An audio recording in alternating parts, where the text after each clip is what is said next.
자, 오늘 말씀 나누도록 하겠습니다. 오늘 함께 나눌 본문 말씀은요, 창세기 9장 11절부터 13절까지 말씀입니다. 우리 함께 봉독하겠습니다. 내가 너희와 언약을 세우리니 다시는 모든 생물을 홍수로 멸하지 아니할 것이라. 땅을 멸할 홍수가 다시 있지 아니하리라. 하나님이 이르시되 내가 나와 너희와 및 너희와 함께하는 모든 생물 사이에 대대로 영원히 세우는 언약의 증거는 이것이니라. 내가 내 무지개를 구름 속에 두었나니 이것이 나와 세상 사이에 언약의 증거니라. 아멘.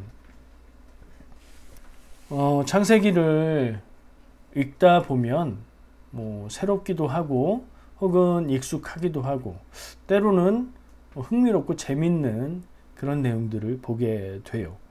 저는 이 무지개 언약이라고 부르는 하나님께서 노아 홍수 이후에 노아와 가족들을 향해서 내가 다시는 홍수로 인해서 물로 인해서 멸망시키는 그런 심판은 하지 않겠다. 하늘에 무지개가 뜨면 그것을 보고 내 약속의 증거로 삼고 보라 라고 말씀하신 이 내용이 굉장히 흥미롭고 재밌다는 생각을 해요. 왜냐하면 지금도 비가 오고 나면 우리는 무지개를 쉽게 보기 때문이죠.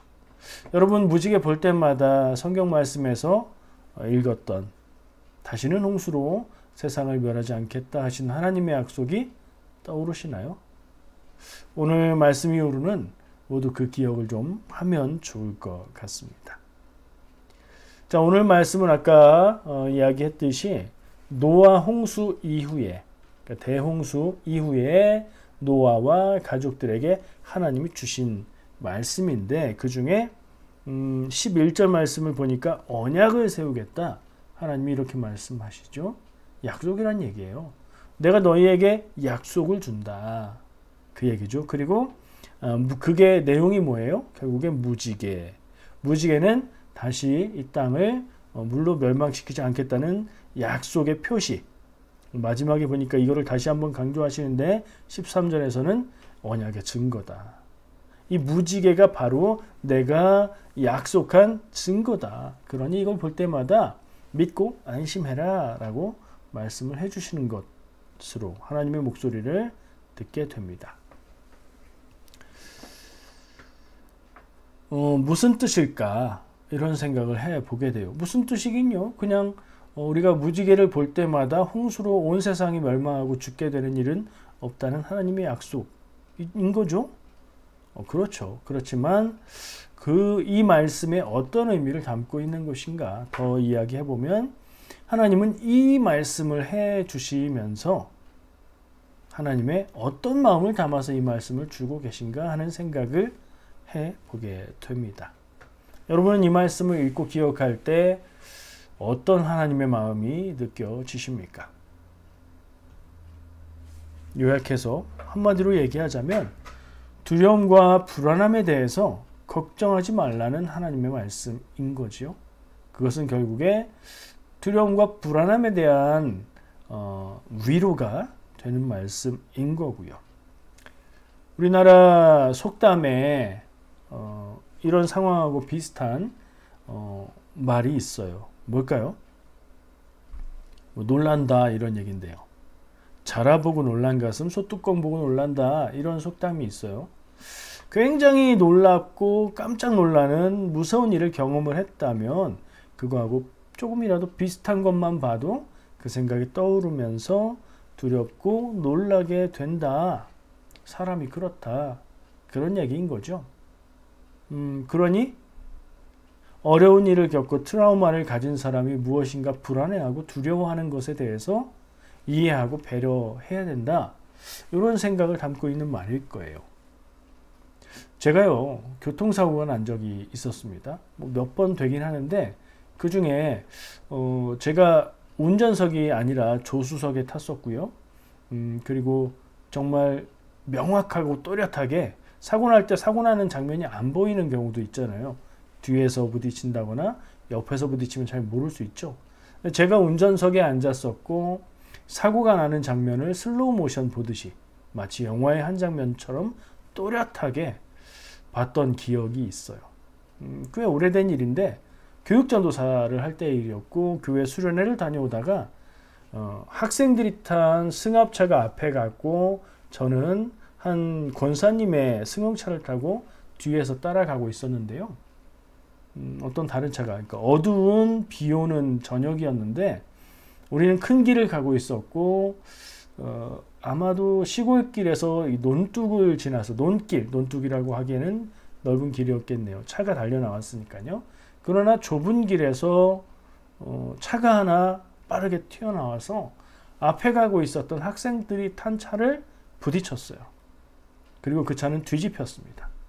그리고 그 부딪힌 차가 거기 멈추거나 딴 데로 간 게 아니라 튕겨서 바로 뒤를 따라가고 있던 제가 탄 차를 향해서 날아오듯 오는 모습을 보았어요. 굉장히 큰 사고였는데 다행히 심하게 다치거나 중한 부상을 입은 사람이 없이 아이들이 다 이렇게 뒤집힌 차에서 다 빠져나왔어요. 다행이죠. 저도 제가 탄 차도 그 차와 부딪혀서 제법 세게 부딪혔는지 안전벨트를 하고 있었던 제 이 어깨 이 뼈가 꽤 아팠던, 수개월 동안 아팠던 그런 기억이 있는데요. 그거보다 더 무서운 건요. 그런 내가 정면에서 나와 부딪히는 차가 나를 향해서 다가오는 모습을 보았던 그 기억이 너무나 또렷하게 남아 있어서요. 저도 당시에 운전하고 있었거든요.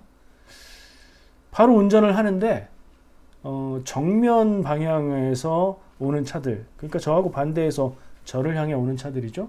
차들을 보면 차들이 나를 향해 덤비는 것 같은, 그래서 나와 부딪힐 것 같은 느낌이 드는 거예요. 굉장히 두렵고 불안하고 마음이 떨렸습니다. 아마 어떤 사람들은 그런 경험이 들면 운전을 못하게 될 수도 있을 거라는 생각이 들어요. 저는 그냥 꾸역꾸역 참아가면서 운전을 하면서 그걸 극복했는데요.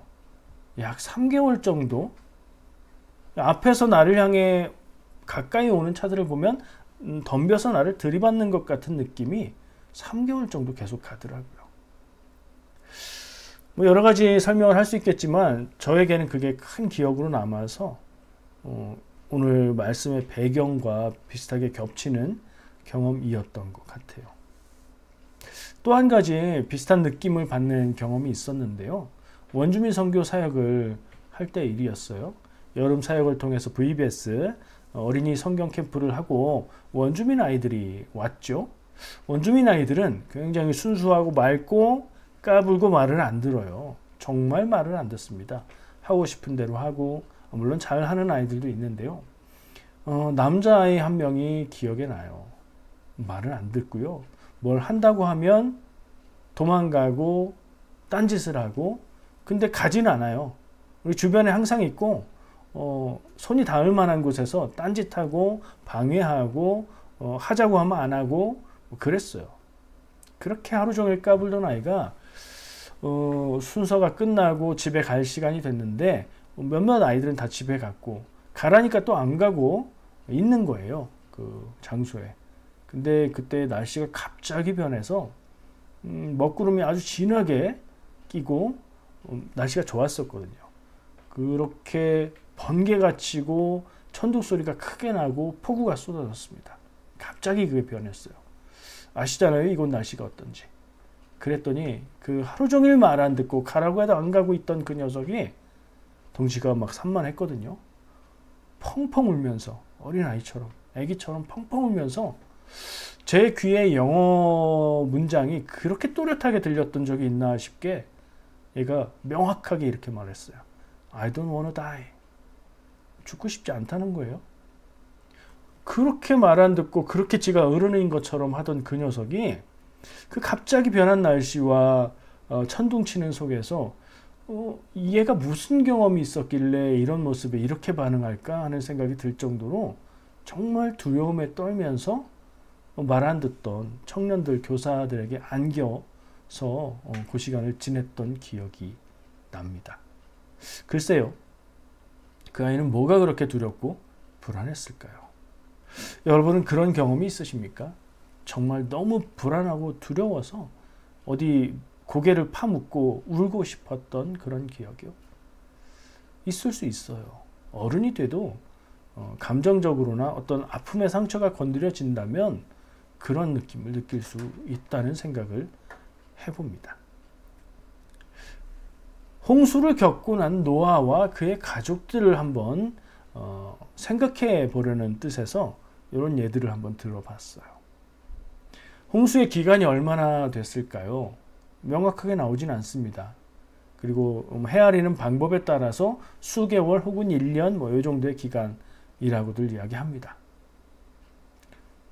끊이지 않고 계속해서 수개월간 내렸던 비를 경험하고 수위가 점점 높아져서 정말 물밖에 보이지 않게 됐던 그때를 경험하고 물이 빠지고 땅이 드러나고 나와서 살게 된 지금, 다시 비가 오기 시작한다면 그들은 어떤 느낌을 느낄까요? 온 세상의 생명을 다 죽게 했던 비로 인한 홍수를 경험했던 사람들이 비가 오면 어떤 느낌을 받을까 하는 상상을 해볼 수 있죠. 어떨 것 같으세요? 천둥이 치고 바람이 불고 비가 내리면 비는 오잖아요, 항상. 그 사람들은 그때의 기억이 바로 떠오를 것이고, 우리가 죄를 지어서 하나님이 다시 우리를 심판하시려고 이렇게 홍수를 내려고 하시나 보다 하는 두려움이 그들을 엄습하지 않았을까요? 그 경험이 얼마나 갈까요? 그 두려움의 일들이, 트라우마가 얼마나 지나야 극복이 될까요? 그런 그들을 향해서 하나님은 내가 다시는 물로 이 땅을 심판하지 않겠다. 그 약속의 증거로 내가 무지개를 너희에게 보여주겠다. 무슨 얘기입니까? 비가 오고 난 다음에는 무지개가 뜨는 거잖아요. 물론 비가 개고 난 다음에 항상 무지개가 보이는 건 아니지만 무지개가 보인다면 무슨 얘기예요? 비는 멈췄고 날씨는 겠다는 얘기죠. 왜냐하면 공기 중에 수증기가 많이 있고 거기에 햇빛이 내려쬐을 때에 무지개가 보이기 때문이잖아요. 그렇죠? 그러니까 무지개가 보인다는 건 무슨 얘기예요? 비가 그쳤다는 얘기고 죽음의 홍수가 이제는 오지 않는다는 얘기고 무지개를 본 것만으로 나는 살았다라고 생각해도 되는 거죠. 하나님은 그 두려움에 빠질 수 있는 사람들에게 안심해라. 내가 다시는 그런 일들을 있게 하지 않겠다 하고 약속으로 그 말씀을 주고 계신 것이라는 생각이 듭니다. 이 부분은 그런데 자연스럽게 그렇게 생각이 돼요, 저는. 그런데 해설이 없어요. 성경 말씀에 보니까 하나님이 무지개를 증거로 보여주겠다. 다시는 물로 세상을 심판하지 않는다.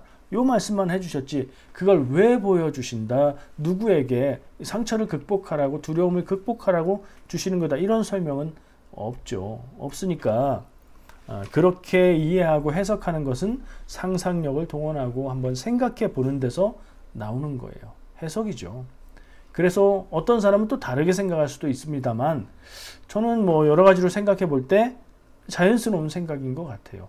하나님이 홍수를 겪고 난 노아와 가족들에게 더 이상 홍수로 인한 죽음은 없을 것이니 두려워하지 마라 라고 말해 주시는 것, 그것도 약속이라고 하시고 증거라고 하시면서 말씀하시는 것이라는 생각을 하게 됩니다. 그게 맞다면 이 약속, 무지개 언약이라고 부르는 이 약속을 주시는 하나님의 마음은 뭘까요? 내가 너희들을 다시는 물로 멸망시키지 않겠다. 약속이죠. 다시는 심판하거나 멸망하지 않겠다, 이 얘기인가요? 아니죠. 물로는 멸망하지 않겠다는 얘기예요. 그러면 그 의미가 내가 다음번에는 너희가 죄를 지으면 불로 세상을 심판하리라, 이걸 강조하는 걸까요? 아니죠. 다시는 물로 심판하지 않겠다는 말씀은 비가 와도 두려워하거나 떨지 말라는 말씀이에요. 무서워하지 말라는 말씀이에요. 위로하기 위한 말씀인 거죠.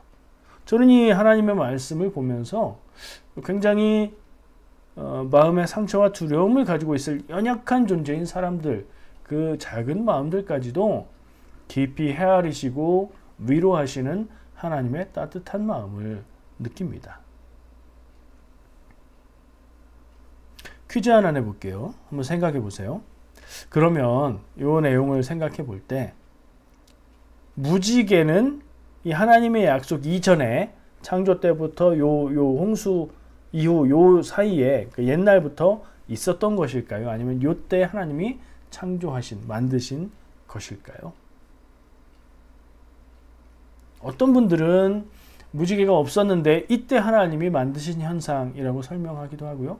어떤 분들은 원래 있었지만 그 현상을 가지고 증거로 삼으라고 약속의 말씀을 주신 것이라고 이해해요. 여러분들의 이해는 어떻습니까? 물론 이 경우도 성경에서 이전에는 무지개가 없었는데 하나님이 주셨다, 이렇게 설명이 없잖아요. 그렇다고 해서 이전부터 무지개는 있었지만 이때부터 그런 약속의 증거가 되었다, 이런 얘기도 없잖아요. 이런 때 뭘 해야 된다고요? 해석을 해야 되죠. 해석을 해야 되는데 저는 이제 상식적으로 생각을 합니다. 하나님이 천지를 창조하실 때에 빛을 창조하셨죠. 물도 창조하셨겠죠. 물이 있었잖아요. 그러니까 물과 빛이 창조되었고 빛의 원리, 세상의 자연 법칙들이 이미 있었기 때문에 비가 온 후에 수증기가 많은 대기에 햇빛이 쬐일 때 산란 현상에 의해서 빛이 분해가 돼서 무지갯빛으로 보인다. 이 현상은 전부터 있었을 거라고 생각을 합니다. 근데 그거 중요하지 않아요. 사람들이 하나님의 약속의 말씀을 듣고 에이, 저거는 원래부터 있었던 거잖아요. 그럴 리는 없죠. 하나님이 그것을 볼 때 약속의 증거로 주겠다라고 말씀하시니까 비가 오면 그때 생각이 나서 두렵고 불안하고 하나님이 아니라고 하셨지만 그래도 불안한 마음이 드는데 무지개가 쫙 보이면 상황이 어떻게 된 거예요? 이미 비 오는 상황은 종료된 거잖아요. 무지개가 보인다는 건 비가 그쳤다는 얘기니까 말이에요. 그걸 볼 때마다 하나님의 약속을 생각하면서 두려운 마음이, 불안한 마음이 해소되고 평화를 찾게 되었겠죠. 그 경험들이 쌓이면서 뭐 무지개가 보이든 안 보이든 비로 인해서 온 세계가 멸망하는 일은 없겠지. 성경 말씀에 하나님도 약속하셨으니까 이렇게 변해갈 수 있었겠다 하는 생각을 해봅니다. 그러나 이거는 뭐 저의 해석이고 저의 생각이고 어떻게 알겠습니까? 그때 일을 모르는 거예요. 해석에 따라 달라질 수 있는 부분입니다. 하나님의 마음과 뜻, 하나님의 말씀의 핵심을 바꾸는 그런 건 아니기 때문에 그리 중요한 건 아닙니다. 요즘에 어떻습니까? 요즘에 이런 기후로 인한, 날씨로 인한 두려움과 불안함이 참 공감이 많이 되는 것 같습니다. 이상기후로 인한 자연재해들을 많이 경험하죠. 폭염과 또 지구 한쪽에서는 폭우와 추울 때는 너무 춥기도 하고 날씨가 너무 극단적입니다. 그렇죠? 뭐 원인이 뭐다 이런 얘기보다 우리가 경험하고 있는 날씨가 그렇잖아요. 두려운 마음이 생겨요. 또 겪지 않아도 될 사람의 잘못으로 인한 재해들을 경험하기도 하죠. 각종 사고들의 소식, 경기 침체의 이야기들, 수많은 걱정거리가 우리를 불안으로 몰아넣는 것이 요즘 세상의 흐름이 아닌가 하는 생각을 해요. 온 세상 사람들이 집단적으로 예전보다 더한 스트레스를 받고 있지 않을까, 불안함에 우울감에 빠져들지 않을까, 이런 생각들을 하게 됩니다. 이런 때에 창세기에서 하나님이 홍수를 경험한 사람들에게 다시는 물로 심판하지 않겠다, 두려워하지 마라, 이 무지개를 볼 때 증거로 삼아라 라고 말씀하시는 그 하나님의 마음이 우리를 향한다 생각하면 걱정하지 않아도 되니 걱정하지 마라 라고 말씀하시는 하나님의 말씀이 우리에게도 다가오는 것 같아요. 노아와 노아의 가족들에게 주셨던 말씀이지만 우리에게 주는 말씀도 될 수 있다 생각을 합니다. 자, 말씀에서 이 무지개를 뭐라고 표현하셨죠? 이 무지개를 증거라고 말씀하셨습니다. 증거는 뭔가요? 우리가 일상적으로 사용하는 증거는 재판에서 어떤 재판에서 결과를 좌우하는 아주 중요한 요소죠. 누가 범죄를 저질렀다. 붙잡았는데 의심이 가서 붙잡았는데 증거가 없으면 그 사람은 풀려나게 됩니다. 근데 증거가 있으면 아무리 그럴 사람이 아닌 것 같고 잘 이해가 안 돼도 증거가 있으면 그 사람의 죄가 증명이 되는 거죠. 증거는 그런 겁니다. 당장 눈에 보이지 않는 일도 생각해보면 그럴 수밖에 없다고 말해주는 게 증거인 겁니다. 아까 말한 대로 무지개는 무지개가 보인다는 그 사실 자체가 비가 그쳤다는 증거인 거죠. 그리고 하나님의 말씀에 이 무지개를 내 약속의 증거로 준다 하셨으니 더 든든하지 않았을까요? 이것을 보고 하나님의 약속을 기억하라는 그 말씀은 인간의 연약함, 상처, 두려움과 불안을 헤아리시는 하나님의 따뜻한 마음이구나 하는 생각을 더 하게 되는 거죠. 어떻게 여러분 하나님의 마음이 좀 느껴지십니까? 아니라고요? 나의 삶은 여전히 불안하고 나의 삶은 두려움과 불확실함으로 가득해서 내가 잠 못 이루면서 그렇게 살아가고 있다고요? 제가 성경 말씀을 남 얘기로 읽지 말고 내 얘기로 읽자는 얘기를 하죠. 좋은 것도 내 얘기로 읽을 수 있어야 돼요. 무조건 이거는 나를 향한 말씀이야 하는 건 문제가 있겠지만 생각해보고 나에게도 그 하나님이 나의 하나님이라면 나에게도 동일한 마음으로 하나님이 나를 사랑하고 불안해할 때 위로하실 거라는 그런 마음을 우리가 느낄 수 있으면 좋겠습니다. 근거가 뭐냐고요? 그랬으면 좋겠다가 근거는 될 수 없죠. 여러분 기억해 보세요.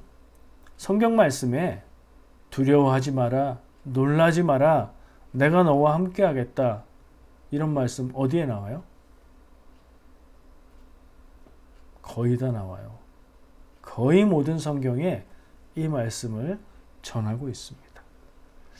신약의 베드로 후서에 딱 단적으로 하나님이 우리에게 주신 것은 두려워하는 마음이 아니요 오직 능력과 사랑과 절제하는 마음이니 베드로의 편지 가운데에 하나님의 우리를 향한 뜻은 우리가 두려워하는 마음을 갖게 하는 것이 아니라 하나님 안에서 능력과 사랑과 절제하는 마음 갖기를 원하신다 라고 하나님의 뜻을 전하고 있어요. 여호수아서 기억하시죠? 모세를 이어서 백성의 지도자가 된 여호수아에게 하나님이 여러 번, 한 번도 아니에요. 여러 번에 걸쳐서 두려워하지 마라, 담대하라, 내가 너와 함께 하겠다 약속하고 계십니다. 이사야 말씀도 그래요. 이사야 41장 10절 말씀, 두려워하지 말라, 내가 너와 함께 함이라, 놀라지 말라, 나는 네 하나님이 됨이라, 내가 너를 굳세게 하리라, 참으로 너를 도와주리라, 참으로 나의 의로운 손으로 너를 붙들리라 라고 말씀하고 계세요.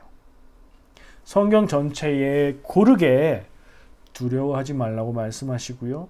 함께 한다고 말씀하고 있습니다. 충분하지 않습니까? 근거가? 이 하나님의 말씀을 읽고 묵상하는 사람들에게 그 하나님의 마음을 전하고 계신 거예요. 예나 지금이나 세상을 사는 것은 두렵고 불안한 일이 끊이지 않습니다. 옛날에는 사람이 제일 무서웠을 거고 전쟁이 무서웠을 거고 길 가다가 나의 가족을 해치고 그러는 사람들이 무서웠겠죠. 또 권력이 생기면서 권력자들이 빼앗아가고 죽이는 그런 일들이 두려웠을 거예요. 현대 사회에 와서는요, 또 다른 모습의 권력이 변화되었을 뿐, 권력이 힘없는 사람들을 위하는 것은 원칙이고 이상적인 것이 돼 현실에서는 그 힘이 미치지 않는 경우들이 더 많아요. 힘없고 가진 것 없는 사람들은 늘 불안하고 두려워해 가며 살 수밖에 없는 게 현실입니다. 그 힘이라는 것이 육체의 강인함이라든가 혹은 공부를 많이 해서 학식이 높아서 높은 자리를 차지한 그런 권력이라든가 자본주의 세상에서는 자본을 가지고 있고 돈을 가지고 있고 물질을 많이 가진 그런 권력이라든가 그런 식으로 생각해 볼 수 있는 강하고 많은 것을 가진 이들이 약한 사람들의 것을 빼앗고 해치는 일들이 있어요. 분명히 그런 면이 있습니다. 물론 반대로 하나님의 사람들이 하나님의 뜻을 따라서 살고 또 좋은 생각, 좋은 마음을 가지고 사는 사람들이 많이 있는 것도 사실이지만 뉴스를 들어보세요. 얼마나 많은 예상치 못한 일들로 인해서 사람들이 불행을 겪고 아픔을 겪고 피해를 입고 살아가고 있는지 느낄 수 있잖아요. 근데 그런 세상을 여러분은 어떻게 살아가고 계십니까? 성경에서 그렇게 하나님이 두려워하지 마라, 놀라지 마라, 내가 너와 함께한다 말씀하고 계신 것, 그것이 세상이 까딱 잘못하면 늘 두려워하고 불안해하고 두려움에 떨며 살 수밖에 없는 세상이라는 반증이 아닐까 하는 생각도 해봅니다. 그러나 하나님을 알고 하나님의 말씀을 믿는 우리는 어떻게 해야 될까요? 하나님이 주시는 약속 안에서 평화를 누릴 수 있어야 된다는 생각을 합니다. 바라보는 것에 따라서 세상은 불안하고 두려운 모습도 있고요. 바라보는 것에 따라서 그런 가운데에서도 평화롭게 나갈 수 있는 것이 세상을 사는 삶이 아닐까 생각을 하고 우리는 하나님의 백성, 믿음의 사람으로 하나님의 약속과 말씀을 선택해서 그것을 바라보면서 살아가야겠다는 생각을 해봅니다. 그러다 떠오른 것이 시편 23편의 말씀이에요. 다윗의 고백이죠. 사망의 음침한 골짜기로 다닐지라도 해를 두려워하지 않는다. 환경은 불안하고 두려운 상황이지만 하나님이 나와 함께 하실 때 나를 지키신다는 믿음 가지고 내가 두려움이 없다 라고 믿음을 고백하는 거잖아요. 우리가 그렇게 살아야 되겠습니다. 그것을 위해서 뭐가 필요해요? 믿음이 필요해요. 하나님이 성경 말씀을 통해서 거듭 말씀하고 계신 하나님의 마음, 두려워하지 마라, 놀라지 마라, 불안해하지 마라, 내가 너와 함께한다. 어떤 일을 만날지라도 내가 너와 함께하며 너의 삶을 인도하고 있다. 그 약속을 해주고 있지 않습니까?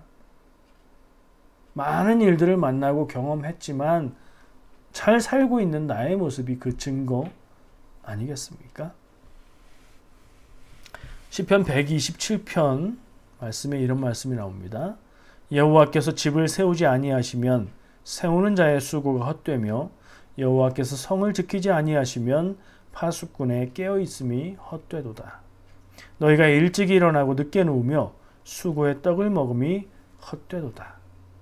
여기까지는 무슨 말씀인지 알겠죠. 하나님이 함께 하시면 안전하고 우리가 하나님의 뜻을 벗어나서 살아갈 때에 수고하고 노력하지만 그럼에도 불구하고 어려움을 당하는 헛된 삶을 살게 될 것이다 하는 얘기로 들려요. 근데 마지막은 이렇게 끝나요. 여러분들 많이 들어보셨을 말씀이에요. 그러므로 여호와께서 그의 사랑하시는 자에게는 뭘 주신다고요? 잠을 주시는도다.